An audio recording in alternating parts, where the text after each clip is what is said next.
What's going on? My name is Brew. Welcome back to another Odyssey check-in. Today, we are so honored to have a very special guest, Miss Selena Gomez. Yeah. Hello. Hi. Hello. Hello. It is so good to see you. So nice to meet you. Yeah. Nice to meet you too. Thank you so much for stopping by and giving us some time today. You got new music to talk about. Yeah. How's your hand? My hand is okay. It's struggling, you guys. The struggle's real. I wish I had a cool story to tell you, like me jumping off like a skateboard into, saving a child or something. But I just tripped.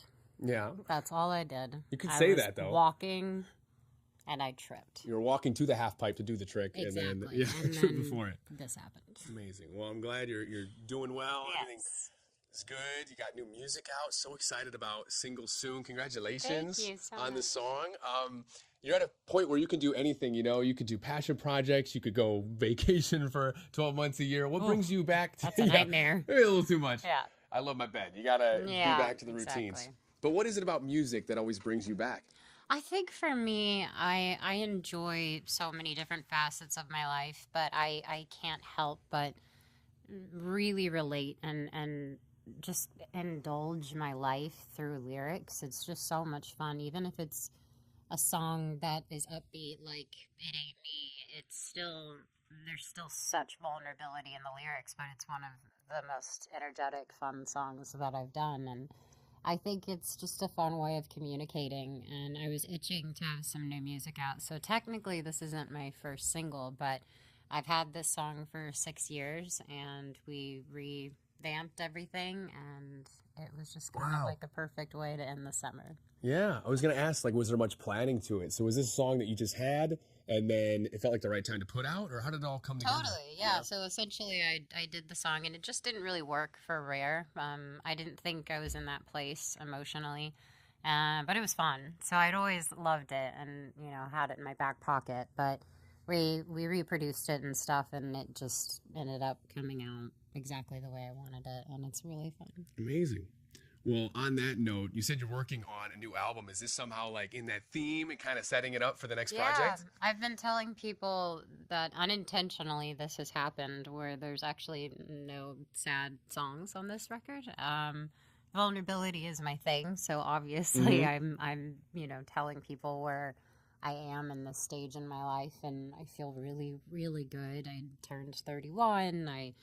I'm in a really healthy space, and I'm so happy. So the whole album is just a true pop record. It's so much fun, and it's constantly going to get people moving and feeling things. Well, I love to hear that, and it's what we needed too. Thank you for releasing that, especially at the end of summer. Thanks. It's like we needed one more send off for these summer months. So it's so good. Thank you. What was the decision to use the Sex in the City with the video? Are you a fan? Carrie, yes, I wanted Carrie to have redemption. Okay, amazing. I was wondering if there's other double entendres, should I go with Ross and Rachel? Should I do anything else? Not at all. I just thought it was a really cute way, and it automatically was in the lyrics anyway, so it was like a little Easter egg. Made perfect sense. Yeah. Well, I love seeing your little sister Gracie, part of the music video, using her voice. How is it working with her? And also, can you speak on the impact of her in your life? Oh God, she's changed my life for the better in so many ways.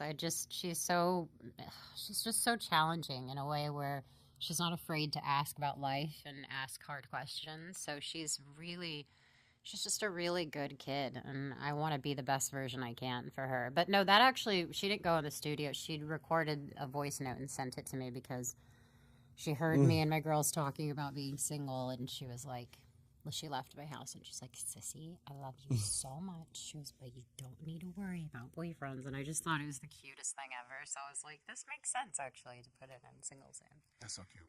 Yeah. It really was I was like, dang, she's a good actress. That's like a real That's note. just her sass. I love it. Well, we are all loving the song, especially your friends supporting it. Taylor Swift was shouting you out for the new single. How important is it to have those friends, and especially in the music industry, championing you? Yeah, well, I think it's really important for especially women to do that. I mean, I've been so lucky, and I'm a huge fan of so many female artists, and I'm the girl that will show up at the concert in the merch and have a blast, So I've just never really been raised to have a competitive nature. It's always just been, let's celebrate everyone because there's room for everyone. Absolutely. Yeah.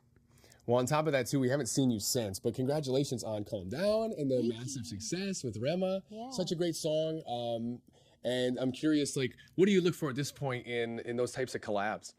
Well, I mean, that was just such a special surprise. I think we knew the song was going to be really exciting and fun, but we definitely didn't think it would do as well as it did, or at least I didn't, and I'm so beyond thrilled. And there's not really a better person who deserves it than Rema. He's a really great guy, extremely humble, open, lovely, and I just am so happy for him. Yeah. It's been amazing to watch his success as well. And of course, so happy that you're back in music, and we're looking forward to what's to come. Kind of shifting a little bit, and again, glad you're in good spirits with the hand, and that's hopefully before the summer's up. But what is it like in this phase of life? What are you finding the most happiness in? Like that gives you, that true happiness? I think when I'm able to feel like myself. Lately, like when I started to turn 30, I noticed little things that I cared about were becoming less and less important. And I truly feel grateful. I'm growing out of certain, seasons and people, and it's all kind of chaotic, but you're really simplifying, or at least that's what I've been doing, is simplifying my life a bit. Mm-hmm. Well, I love your message, and I love how you are always so clear with your fans on what's happening in your life, and what is it that keeps you sharing those real and personal, deep moments with the world. I mean, I think that it's better if it comes from me than anywhere else. So. Absolutely.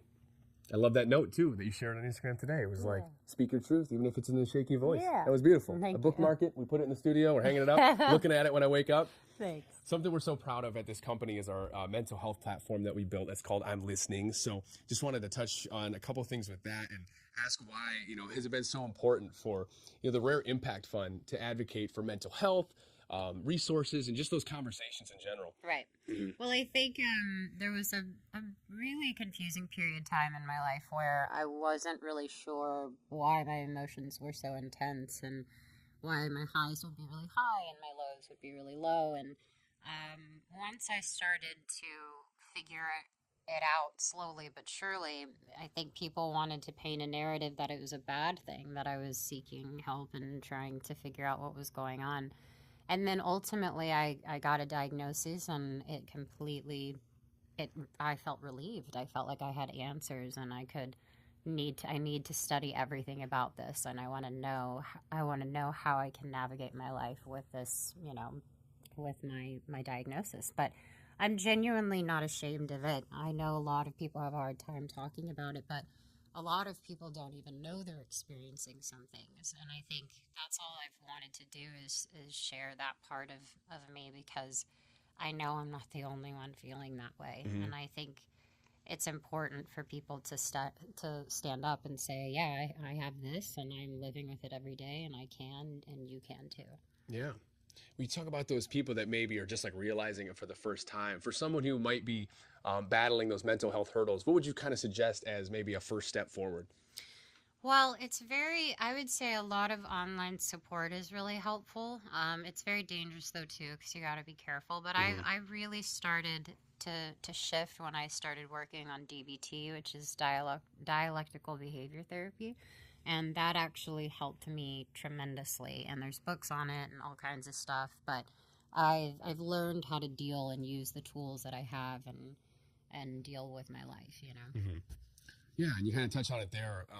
How has being open with mental health and having those conversations personally benefited you? It's honestly healed me in a way. It feels good to be able to talk about some of the things that I'd walked through, and also the feedback. It's not about, let me take a picture with you and run away. It's like, hey, that really spoke to me when you said this, and I'm going through a divorce right now, and your song was really helpful. Like, just real conversations with real people. So it's opened a lot of doors, and it's done a lot of healing for me. Yeah. It's all about those people. It's all about the conversations. One of the staple people in your life, I'm sure has helped wonders, is your mom. Yeah. What is something that your mom maybe has taught you that you sticks with you and you'd love to pass on to others? I don't know. My mom is she's pretty awesome, but she always kept things pretty simple, and it sounds silly, but it was it was always just treat people the way you want to be treated. Always say please and thank you. Never be late. I just try to hold on to those things. Nobody is better than me or worse than me. We are all the same. We all go to the bathroom. We all bleed. It's like we're all break just, our hands tripping sometimes. You know what I mean? Like, yeah. Exactly. So I don't know. I think my mom's just really instilled a lot of good qualities. I think I would give her all the credit. Yeah. Shout out to Mama Gomez. That's amazing. Yeah. Couple of milestones. I don't know if you knew about these. Maybe you've seen it. 14 years ago. You know what happened 14 years ago? No. The Wizards movie came out. Oh my God. That is the first time I think I've ever had like true despair is towards the ending of that movie. That oh is my crazy. gosh. Changed me as a child. Also, milestone. Happy belated birthday. I know you touched on it a little bit. But throwing it back, like the inner Disney kid in me has to know, like at this age in your life, what do you think Alex Russo would be doing in life? I think she'd be Mabel. I think she would honestly end up being like a little, like I feel like she'd be a businesswoman and like sneakily, like I feel like she'd be like Barney on How I Met Your Mother, Yeah. the female version. Absolutely, I can see it. And talking about milestones and everything, this is fun. That something you did like 6 years ago. You did the 73 questions with Vogue, and they asked you one about make a prediction about anything a year from now. Kind of want to do it again. Like, Okay. Yeah. Is there anything a year from now? Let's make a prediction. Okay. The Detroit Lions win the Super Bowl. No. Okay. Nope, not doing that. I hope that maybe I'm on some sort of stage. Okay. Yeah. Gosh, that is literally like read my mind with the crystal ball. I was like, speaking of the future, it's going back out on the road, part of the plan? Maybe. I really would love that. All right. It just has to be done well. Maybe in a year from now. Calling her shot. I love it. Also on the calendar, the Rare Impact Gala. You're hosting it. Yes. October 4th. What's that going to look like? It's honestly been so much fun to prep it. It feels like a mini wedding. I'm picking out the colors and the flowers and wanting it to be a great night because we just want to raise as much awareness as possible. And we're, hopefully people will come along and, buy some stuff and give back as much as they can. And it's really exciting. I'm really proud of it. Yeah, well, you should be. And thank you so much for, being here and offering up your time. And I think it's so amazing that you're out promoting your music. Thank you. And again, being so transparent with your fans on what's going on in your life. Is there anything I missed? Any last update you want to give to those fans? No, just thank you so much for continuing to make my life amazing because I wouldn't be here if it weren't for all of them. Yeah, amazing. The interviewer remarked on how stunning Selena looked and pointed out that she had experienced an incredible year, listing off highlights such as the SAG Awards, the upcoming season of Only Murders in the Building, her new album with Benny, the 10-year anniversary of Revival, and her recent marriage, not to mention the 5-year anniversary of the Rare Impact Fund. Then asked Selena how she would sum up such a remarkable period filled with so many achievements and celebrations. Selena admitted it wasn't always as wonderful as it looked from the outside, explaining that the experiences people see come with much more beneath the surface. She said she was truly grateful for the lessons she's gained throughout these milestones, and pointed out that, of everything mentioned, she felt proudest of the Rare Impact Fund. She emphasized the significance of 5 years of hard work, noting the considerable funds raised and the ongoing mission to distribute these resources to those in need, especially considering the organization's work in reaching 2 million young people every day for mental health and suicide prevention initiatives. Selena expressed hope that their efforts were just beginning and hinted at even more to come. The interviewer observed that the Rare Impact Fund grew out of Rare Beauty, a brand Selena founded to be not only unique but also inclusive, and asked how proud she was of the success and what might be next for the brand. Selena responded that she felt immense gratitude for everything Rare Beauty had become, admitting she had no idea it would develop into what it is today, and that it was especially meaningful to watch the Rare Impact Fund flourish in tandem with the business itself, particularly since the fund existed before a single product was sold. The interviewer then shifted focus, bringing up the auction at the night's event and whether Benny was ready to outbid everyone for the most important item. Selena shared with a laugh that Benny was basically competing with himself, always eager to get involved, and she encouraged his participation, though she admitted he wasn't quite sure what he wanted to bid on yet. Subscribe for more exclusive behind-the-scenes moments. The interviewer then asked what Benny's ongoing support meant to her, especially in the context of promoting mental health awareness and helping her maintain her own well-being.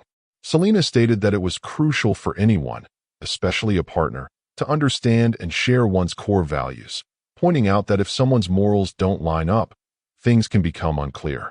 She explained that she and Benny both knew what mattered to each other and always made sure to be there for one another. The interviewer added that it was important to have someone one could be real and honest with, which Selena enthusiastically agreed with.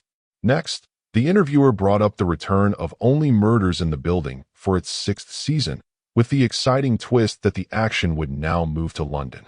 Selena confirmed the news, saying they were apparently headed to London, and when asked how she felt about changing locations with the cast, she described the team as her family and said traveling anywhere with them was a true gift, and she was eagerly looking forward to it.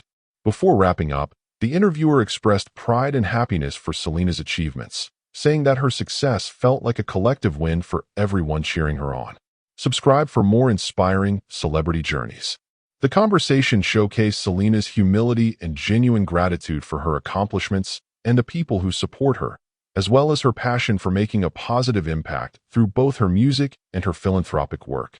With so many milestones, career successes, personal growth, and meaningful charitable achievements, she remained focused on learning, growing, and giving back, always looking ahead to what more she could do. Her reflections underscored the importance of surrounding herself with people who shared her values and aspirations, and she credited her family, friends, and Benny for their unwavering encouragement and understanding. Throughout the discussion, she made it clear that even amid the glitz of Hollywood and the excitement of new creative projects, her greatest satisfaction came from helping others and building something lasting through Rare Beauty and the Rare Impact Fund, which had already touched millions of lives. Looking back on the whirlwind year, Selena didn't shy away from acknowledging the challenges, but chose to focus on gratitude, lessons learned, and the hope that her work would continue to inspire and support those who needed it most. As the interviewer congratulated her once more, Selena's responses reflected her deep sense of purpose, her commitment to authenticity, and her excitement for what was still to come. Don't forget to subscribe for more stories from those making a difference.